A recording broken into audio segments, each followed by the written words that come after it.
ప్రేమగల ప్రియమైన పరిశుద్ధుడవైన సజీవమైన నిజమైన నిత్య జీవము కలిగిన సత్యదేవుడవైన ఆకాశమందున్న అంతటా అన్ని సమయాల్లో ఉన్న మా పరలోకపు తండ్రి యేసుక్రీస్తు ప్రభు నామమును బట్టి హృదయపూర్వకమైన కృతజ్ఞతాస్తుతి ఆరాధన చెల్లిస్తూ మీ పాదముని చెంతకొస్తున్నాం. ప్రభా, కొంత సమయం పాటల ద్వారా మిమ్మల్ని స్తుతించి పాడి కీర్తించి గణపరచగలిగే కృప మాకు ఇచ్చినందుకై స్తుతిస్తున్నాం. ఆరాధన కొరకై చదువుకునే లేఖన భావం ద్వారా మాతో మాట్లాడండి. మీ మెల్లని స్వరాన్ని వినిపించండి. ఆరాధన ఆత్మతో మమ్మల్ని నింపండి. ఆత్మతో సత్యంతో ఆరాధించడానికి కృపనిమ్ము. నిష్ప్రయోజకుడైన నన్ను జ్ఞాపకం చేసుకొని మీ శిలువ చాటును మరుగుపరిచి కాలు చేసి మీ ఆత్మతో నింపి వాడుకోమని కోర్చు యేసు నామమున స్తుతించి ప్రార్థించి వచ్చున్నాము తండ్రి. మొదటి దిన వృత్తాంతములు 16వ అధ్యాయం 21 నుండి 30 వరకు చదువుకుందాం. నేను అభిషేకించిన వారిని ముట్టవలదనియు నా ప్రవక్తలకు కీడు చేయవద్దనియు సెలవిచ్చి ఆయన ఎవరినైనా వారికి హింస చేయనీయలేదు. వారి నిమిత్తము రాజులను గద్దించును. సర్వభూజనులారా యెహోవాను సన్నుతించుడు. అనుదినము ఆయన రక్షణను ప్రకటించుడి. అన్యజనులలో ఆయన మహిమను ప్రచురించుడి. సమస్త జనములలో ఆయన ఆశ్చర్యకారములను ప్రచురించుడి. యెహోవా మహాఘనత వహించిన వాడు, ఆయన బహుగా స్తుతి నొంద తగినవాడు. సమస్త దేవతల కంటే ఆయన పూజ్యుడు. జనముల దేవతలన్నీ వట్టి విగ్రహములే. యెహోవా ఆకాశ వైశాల్యమును సృజించినవాడు. ఘనత ప్రభావములు ఆయన సన్నిధిని ఉన్నవి. బలమును సంతోషం ఆయన యుద్ధ ఉన్నవి. జనముల కుటుంబములారా యెహోవాకు చెల్లించుడి. మహిమా బలమును యెహోవాకు చెల్లించుడి. యెహోవా నామమునకు తగిన మహిమ ఆయనకు చెల్లించుడి. నైవేద్యములు చేతపుచ్చుకొని ఆయన సన్నిధిని చేరుడి. పరిశుద్ధ అలంకారములకు ఆభరణములు ధరించుకొని ఆయన ఎదుట సాగిలపడుడి. భూజనులారా ఆయన సన్నిధిని వణకుడి.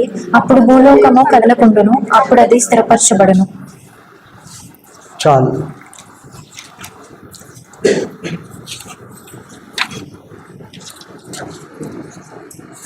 యెహోవా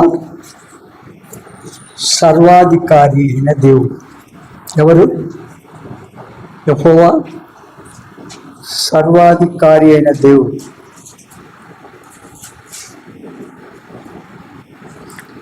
శరీరమును బట్టి క్రీస్తు ఏం చేశాడు? వీరిలో పుట్టెను. శరీరమును బట్టి క్రీస్తు వీరిలో పుట్టెను. దేవుడై ఉండి నిరంతరము స్తోత్రారుడై ఉన్నాడు. ఆమేన్. దేవుడై ఉండి నిరంతరము స్తోత్రారుడై ఉన్నాడు. రోమిలకు రాసిన పత్రిక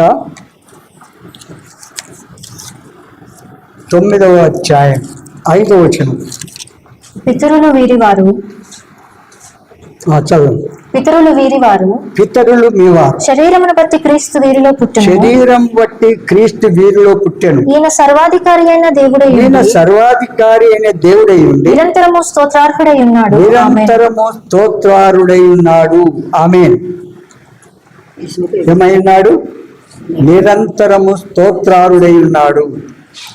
ఈ మహాదేవుడు సర్వభూమికి మహారాజు, సర్వశక్తిమంతుడు, సర్వాధికారం కలిగిన దేవుడు.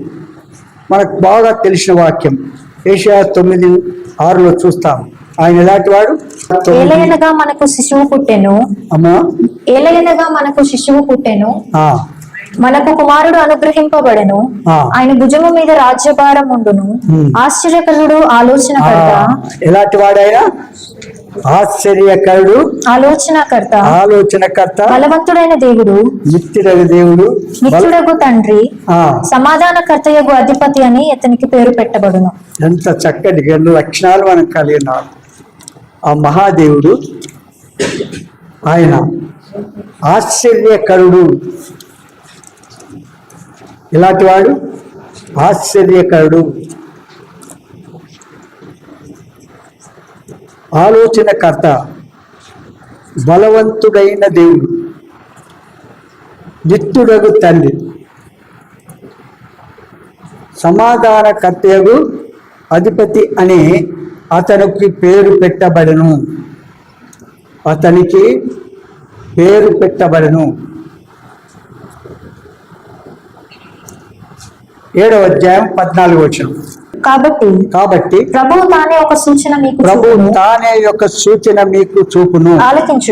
ఆలకించుడి. కన్యక గర్భవతి కుమారుని కని అతనికి ఇమ్మానుయేలును పేరు పెట్టును. ఏం పెట్టాడు? అతనికి ఇమ్మానుయేలు అను పేరు పెట్టును. ఇమ్మానుయేలు. మొదటి యోహాను పత్రిక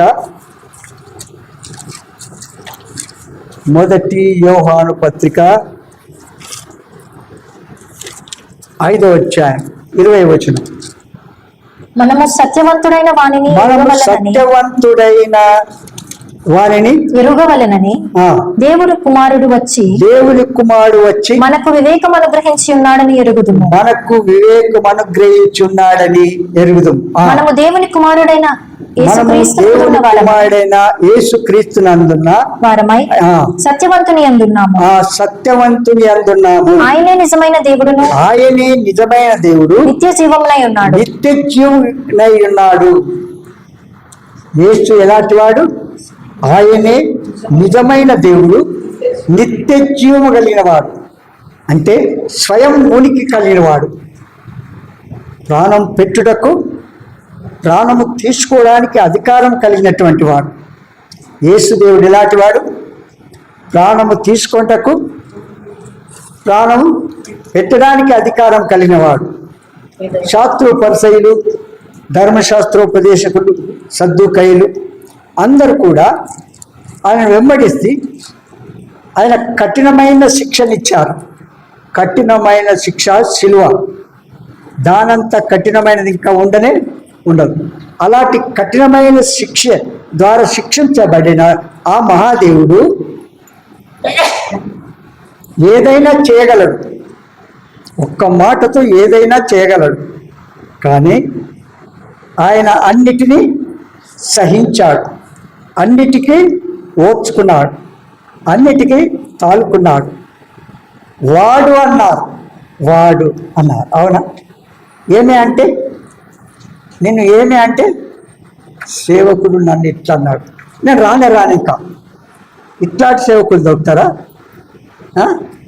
ఏమక్క? అవునా? ఆయనను ఒమ్మి వేసినారు. సిలువ వేసిన తర్వాత ముంద కిరీటము, చేతుల్లో శీలలు, కాళ్ళలో మేకులు, పక్కలో బల్లెములు పొడిపించినాక కూడా చేతులతో కొడుతున్నాడు. చూడండి, వారు ఎంత కక్ష కలిగిన వారు చూడండి. అయినప్పటికీ అన్నాడేమని? తండ్రి, వీరేం చేయించున్నారో వీరు ఎదుగరు కనుక వీరిని. ఒక్క సంగతి మీకు తెలియజేస్తాను. ఏంటంటే, ప్రభువు ఏ పాపం లేనివాడు. ఆయన క్రియల్లో పాపం లేదు, తలంపులో పాపం లేదు, ఇంకా ఏ రకంగా కూడా పాపం లేనివాడు. మహాపరిశుద్ధుడైనటువంటి దేవుడు. అలాంటి దేవుడు అన్నిటినీ సహించాడు. దేని కొరకు? పాపులను రక్షించడానికి. ఆయన క్రయధనం చెల్లించకపోతే పాపి పరిశుద్ధుడు కాకపోడు. అవుతాడా? పరలోకానికి చేరడు. అయితే ఆ మహాదేవుడు ఏ పాపము లేని వాడైనా ఇంతగా సహించాడే. ఆయన పిల్లలమైన మనం, రక్షింపబడిన మనం పరిశుద్ధులుగా తీర్చబడిన మనం ప్రభు సహించాడు గనక మనము సహించాలి. నిర్హేతుకముగా ఎవరైనా చెడ్డ మాటల పలికినప్పుడు మీరు సంతోషించి ఆనందించుడి అన్నాడు. అయ్యో అంకుల్ నన్ను ఇట్లానే నేను రాను, ఇంకా ఏం చేయాలి? అంకుల్ నన్ను ఇట్లానే నేను రాను. ఇంకా మన భక్తి ఎట్లాంటిది?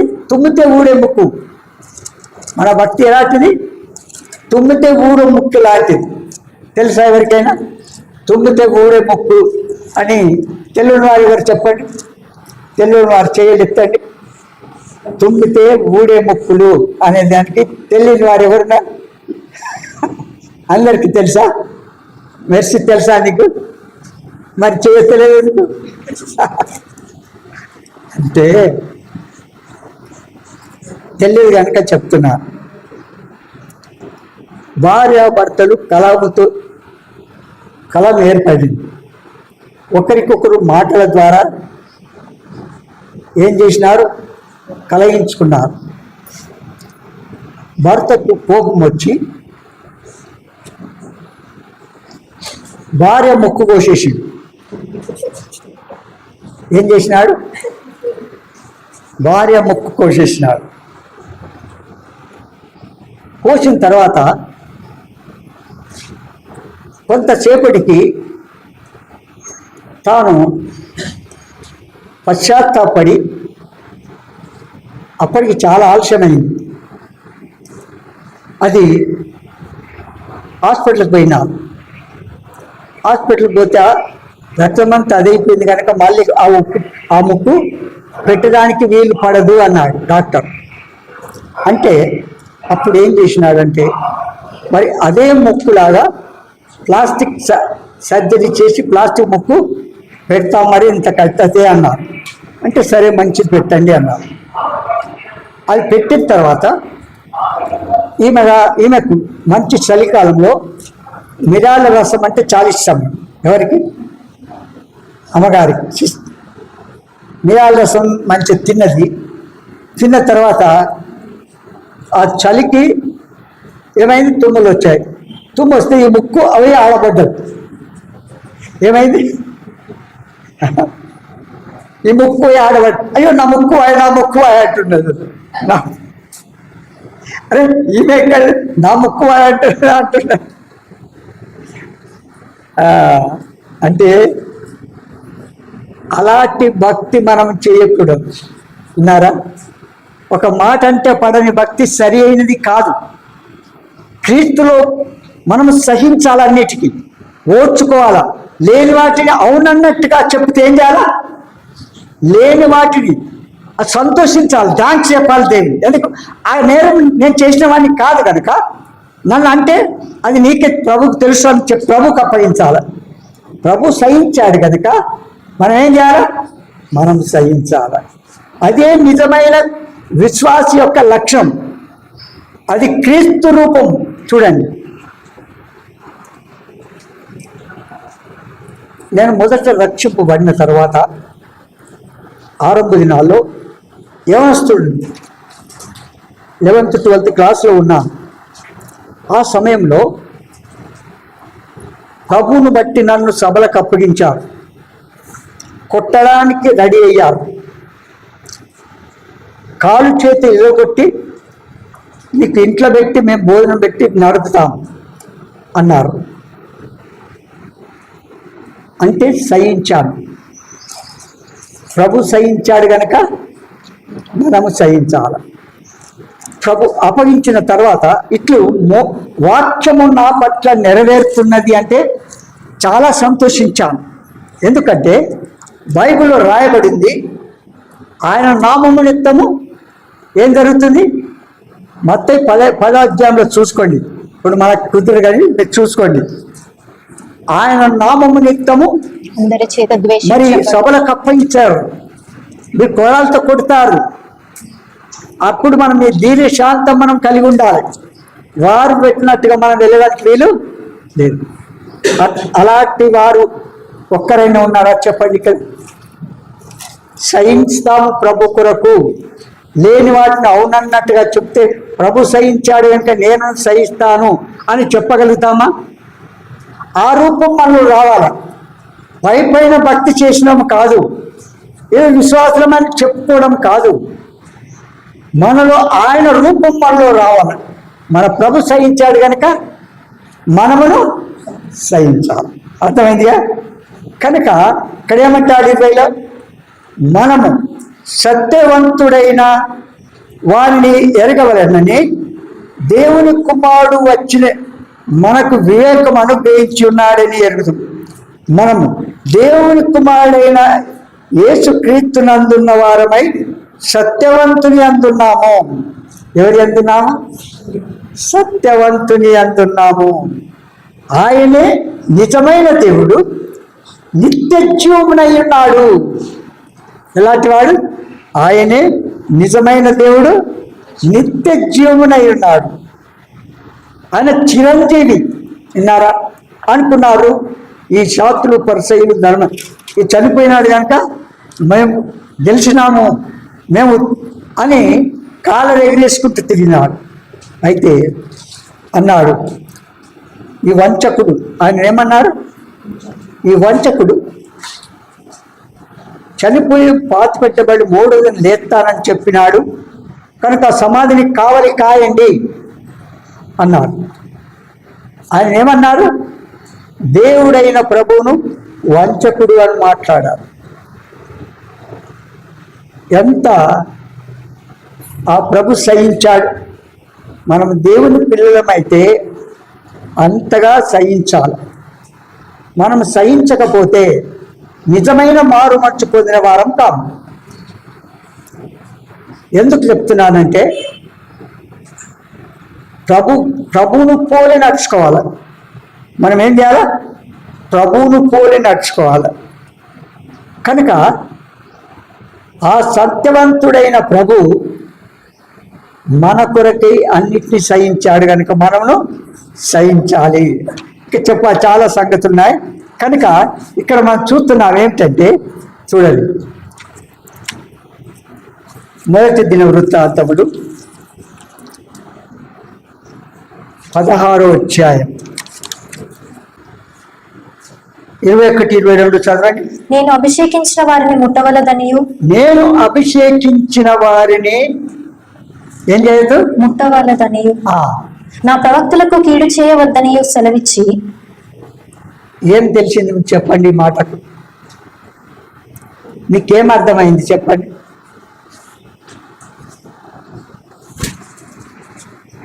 మీకు ఏం అర్థమైంది? తెలిసిన కూడా పని చేస్తే పాపమా? ఏమంట? నేను సేవకుడిని అనుకోనండి. ఆ సేవకుడిని అయితే నాకు కీడు చేయడం తలంచుకోవచ్చా? నేరానికి ప్రతిదానికి నేను ఉత్తరవాదిని. నా విషయంలో, నా ప్రవర్తన విషయంలో ప్రతిదానికి నేను లెక్క. నన్ను అడుగుతాడు, ఏమంటాడు? అలాంటప్పుడు ఒక విశ్వాసిగా, దేవుని పిల్లలుగా ప్రవక్తలను, ఆయన సేవకులను ముట్టవద్దు. మాట ఏ రకంగా? ఈ శాస్త్రులు, పరిసయ్యులు, ధర్మశాస్త్రోపదేశకులు ఏం చేసినారంటే ఆయన శిష్యుల మీద నేరం వేయడానికి వెంటాడినారు. ఆయన శిష్యుల మీద నేరం వేయడానికి వెంటాడితే మీకంటే వారు 100 రెట్లు మేలు అన్నట్టుగా మాట్లాడినారు శిష్యులను చూసి వారితో. విన్నారా? కనుక ప్రభు చెప్పిన మాట ప్రకారం మనం ఏం కావాలా? విధేయులం కావాలా. ఏమన్నా ఉంటే ముఖాముఖిగా మాట్లాడుకొని సరి చేసుకోవాలి. నా బాల్యకాలంలో అప్పుడున్న సేవకుడు మంచి దైవజనుడు, వాస్తవంగా నన్ను పరిచర్యలో వాడుకుంటూ ఉన్నాడు. నేను పరిచర్య చేయాలన్న ఆసక్తి నాకు లేదు. ప్రభువే నన్ను అట్లు వాడుకున్నాడు, కావాలని అడగలేదు.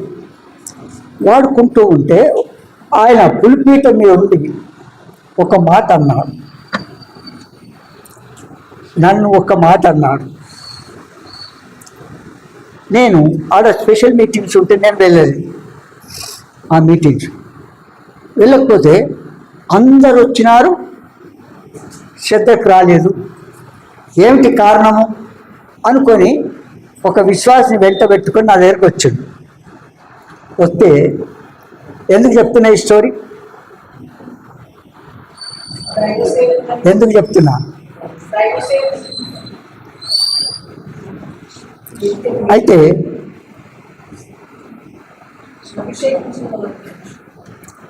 ఆయన కొన్ని విషయాలు మాట్లాడుకుంటూ ఆయన తండ్రి లాంటి వాడిగా ఉన్నాడు కనుక నాయన అని పిలిచేవారు మేము. నాయన పెద్దవాళ్ళు, నా దగ్గర కింద ఫోటోలు ఉన్నాయి వాళ్ళు. అయితే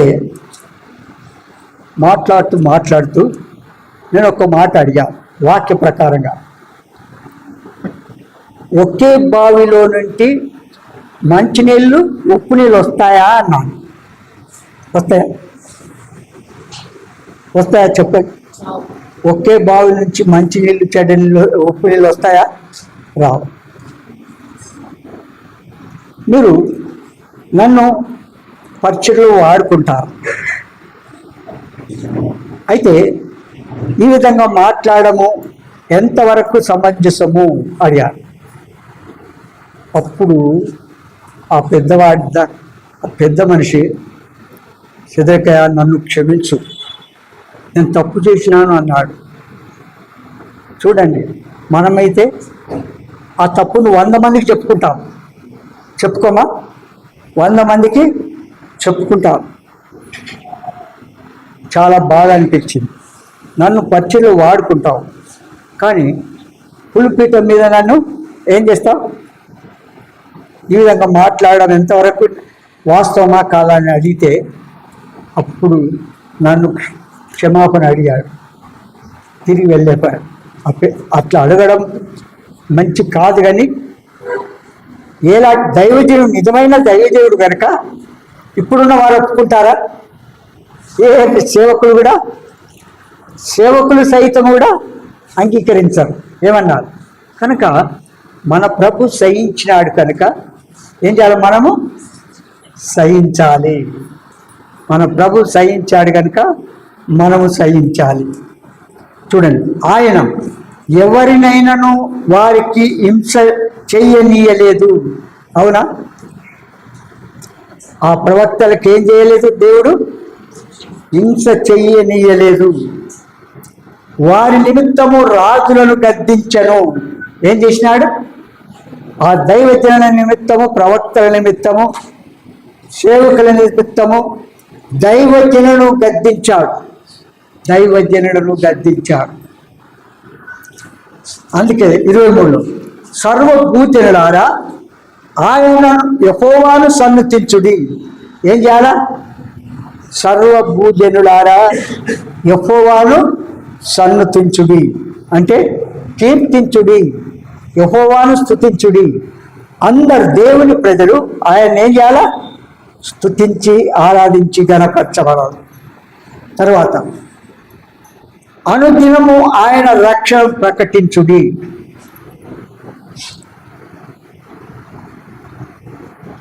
ఈ విషయానికి వచ్చినప్పుడు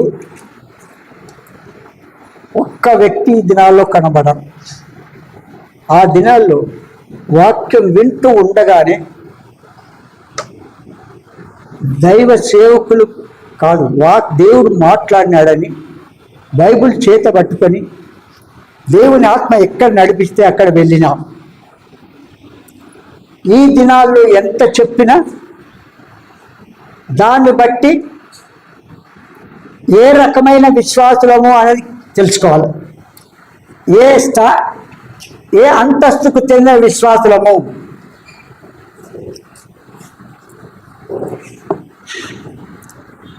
మనం రక్షింపబడ్డామంటే ఆ వెలుగు ఇతరుల మీద ఏం చేయాలి? ప్రకాశింప చేయాలి. అవునా? ఆ రక్షణ స్వాద్ నేను ఇలాంటి ఉంటిని, ఆ ప్రియప్రభు నన్ను రక్షించాడు, నా పాపముల కొరకు క్షమించాడు, నా కొరకు రక్తమంతా కాచాడు, చనిపోయి సమాధి తిరిగి లేచాడు, నేను నమ్మినాను. మీరు నమ్ముకోండి. అన్నప్పుడు ఇట్లా చెప్తూ ఉంటేనే దేవుడు ప్రేరేపించిన ఒక హాస్టల్కి వెళ్ళాను. హాస్టల్ బాయ్స్ హాస్టల్ అది. వార్డెన్ దగ్గరికి వెళ్ళి పర్మిషన్ ఇచ్చాడు. ప్రతి సండే వాళ్ళ దగ్గరికి వెళ్ళి స్వార్థ ప్రకటించాలి. ఒకరోజు ఆ సండే ఆ పిల్లలకు ఒక స్టోరీ చెప్పినాను. ఏంటిదంటే ఈ ఊరు వెలుపట కట్టబడిన గాడిద సంగతి చెప్పాను.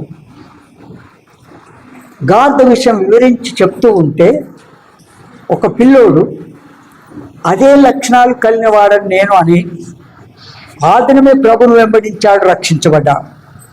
ఏం చేయబడ్డాడు? ఆ దినమే ప్రభును వెంబడించి అంగీకరించి రక్షింపబడ్డాడు. ఇప్పటికీ పరిచర్య చేస్తాడు. నా ఆత్మీయ తల్లిదండ్రులు వీళ్ళు అంటాడు. అలా నువ్వు చెప్పగలవా? చెప్పండి. ఎంతమంది నిన్ను బట్టి దేవుని దగ్గరికి వస్తున్నారా, పంపిస్తున్నామా? ఒక్కటి ఆలోచించాలి. దేవుని వాక్యానికి విరుద్ధంగా పరిచేస్తే ఇప్పటి మట్టుకు నీ అక్కర అంటే నీ తలంపులు కొనసాగించవచ్చేమో, కానీ ఆయన న్యాయపీఠం మీదకి వచ్చినప్పుడు ప్రతి దానికి లెక్క మనను అప్పగించాలి. అవునా? విడిచిపెట్టాడా? ఎన్నడూ విడిచిపెట్టాడు అనుకోవద్దు. ఆ లక్షణాలు కలిగి ఒక్కరు అంటే ఇంకోరికి అంటిస్తూ ఉంటారు. చూడండి, దేవుని సువార్త ప్రకటించేదానికి బదులుగా దుర్వార్తను ప్రకటిస్తారు. ఎంత మంచి విశ్వాసం చూడండి. సువార్త ప్రకటించండి అనుదినము అంటే ఏం ప్రకటిస్తాం? అయ్యగారికి చెప్తాము మనం, అయ్యారా ఈరోజు అంటే ఏం చేస్తా? నేను దినంగా నిలబడి అదే పోయినా అలసిపోయినా పడుకుంటా నీకు అంట. అవునా? చూడండి, కనుక సర్వపూజనులారా యెహోవాను సన్నుతించుడి, అనుదినము ఆయన రక్షణ ప్రకటించుడి, అన్ని జనులలో ఆయన మహిమను ప్రచురించుడి. ఎవరి దగ్గర? అన్ని జనులలో. ఎందుకు ప్రకటించాలా? వారికి తెలియదు యేసు నిజమైన దేవుడు అని తెలియదు. మనం తెలిసినట్లయితే అది వారికి ఎక్స్ప్లెయిన్ చేస్తే ఆటోమేటిక్గా వాళ్ళు ఈ దినాల అర్చకులు, నానా రకముల ప్రజలు, అన్యులు దేవుని సేవకులను ఏమని చేస్తున్నా ఆర్గ్యుమెంట్ చేస్తూ సత్యాన్ని తెలుసుకొని ఇప్పుడు ఏమంటారు? వాళ్ళు యేసు నిజమైన దేవుడని ప్రకటిస్తున్నారు. అన్యులు, అర్చకులు ప్రకటిస్తున్నారు. మనం అలాంటి ఆ స్థితిలో మనం రావాలి. దేవుని ఆ ప్రార్థన అంటే, ఆరాధన అంటే పరిగెత్తుకుంటూ వచ్చి మందిరంలో కూర్చునే వాళ్ళం. ఆరాధన సమయం ఆటలాడుకుంటాం. ఆరాధన సమయం ఏం చేస్తాం? ఏదో ఒక ప్రోగ్రామ్ చేస్తుంటాం. దేవుని సన్నిధి కంటే ఇంపార్టెంట్ ఏది కూడా ఉండకూడదు. విన్నారా? ఇంకా చూడండి, యెహోవా మహాఘనత వహించిన వాడు, ఆయన బహుగా స్తుతి నంద తగినవాడు, సమస్త దేవుల కంటే ఆయన పూజ్యుడు. ఎలాంటి వాడు? దేవతలను పడిన వారు ఎంతో మంది ఉన్నారు. అవునా? వారిలో శ్రేష్ఠుడు, నిజమైన నిత్య జీవము కలిగిన చిరంజీవి అయిన ఆ దేవుడు ఒక్కడే నిజమైన దేవుడు, ఆత్మస్వరూపి అయిన దేవుడు, అంతటా అన్ని సమయాల్లో ఉన్న దేవుడు. ఆ ప్రభుని ఎంత స్తుతించినా మన నోరు చాలనే. ప్రభు మనతో మాట్లాడుతున్న వెంటనే ఏం చేయాలా? వెంటనే విధేయత చూపించాలని. ప్రభు నాతో ఈ విధంగా చేయమంటున్నాడు, నేను చేస్తాను అని చెప్పి తీర్మానం చేసుకోవాలి. ఒక్కరైనా ఉన్నారా ఈ దినాల్లో? చాలా అది. కనుక ఆయన బహుగా స్తుతి నొందగిన వాడు, సమస్త దేవుల కంటే ఆయన పూజుడు. జనముల దేవతలన్నీ ఏంటి? విగ్రహములు. జనముల దేవతలన్నీ వట్టి విగ్రహములు. అవునా? సత్యం కాదా? అది సత్యమేనా? 100% సత్యం. వాటిని చేసిన వారు మానవులు. వాటిని ఎన్ని అలంకరించినా, కంసాలి ఎంత మంచి గోల్డ్తో తయారు చేసినా, కంసాలి ఎంత మంచి చేసినా ఇలాంటి వారు అవి ఏమైనా ఎప్పుడైనా ఆన్సర్ చేస్తాయా? మనం చెప్తే వింటాయా? ప్రార్థన చేస్తే వింటాయా? ఆ దేవుని మనం ఎత్తుకొని పోవాలి, ఏ ఇంటికి పోతే ఆ ఇంటికి. కానీ యేసు దేవుడు అయితే మనల్ని ఎత్తుకొని పోతాడు. అవునా? ఇశ్రాయేలు ప్రజలు ఐగుప్తు నుంచి వారిని నడిపించాడంటే 40 సంవత్సరాలు వారిని పోషించాడు. దేవదూతలు తినే మన్నాతో వారిని పోషించాడు. మాంసం అంటే మాంసం, నీళ్ళు అంటే నీళ్ళు ఇచ్చాడు. వారి ఒంటి మీద బట్టలు కూడా మార్చిపోలేదు, చెప్పుల వారు కూడా తిరగలేదు. అంటే 40 సంవత్సరాలు మామూలు కాదు, 1 దినం 2 దినాలు కాదు, 40 సంవత్సరాలు వారు స్నానం చేయక్కర్లేదు. చూడండి, బట్టలు వేసుకున్న బట్టలు కూడా ఎట్లున్నాయో అట్లే ఉన్నాయి. ఇప్పుడు మనమైతే దినానికి, సమ్మర్లో అయితే ఎన్నిసార్లు నీళ్ళల్లో మునిగా విన్నారా? కనుక అలాంటి కానీ యెహోవా ఆకాశ వైశాలమును సృజించిన వాడు. ఒక్క సంగతి మీకు చెప్పి క్లోజ్ చేస్తాను. ఆయన నక్షత్రములను సృష్టించాడు. నక్షత్రముల లెక్క ఆయనకు తెలుసంట. వాటి అన్నిటికీ పేర్లు పెట్టినాడంట. చూడండి, 1 2 చెప్పండి. నక్షత్రములు 1 2? కోట్ల కొద్ది నక్షత్రాలకు వాటికి పేర్లు పెట్టి వాటిని పిలుస్తున్నాడంటే ఎలా ఉంటుంది చెప్పండి? అలాంటి దేవుని ఎంత స్థుతిన మన నోరు చాలు. కనుక దేవుని పిల్లలమైన మనం, పాప క్షమాపణ పొందిన మనం, ఆ ప్రభును ఎంత స్థుతించిన మన నోరు చాలనే ఆత్మతో సత్యంతో ఆ ప్రభును ఆరాధించి స్థుతిస్తాం.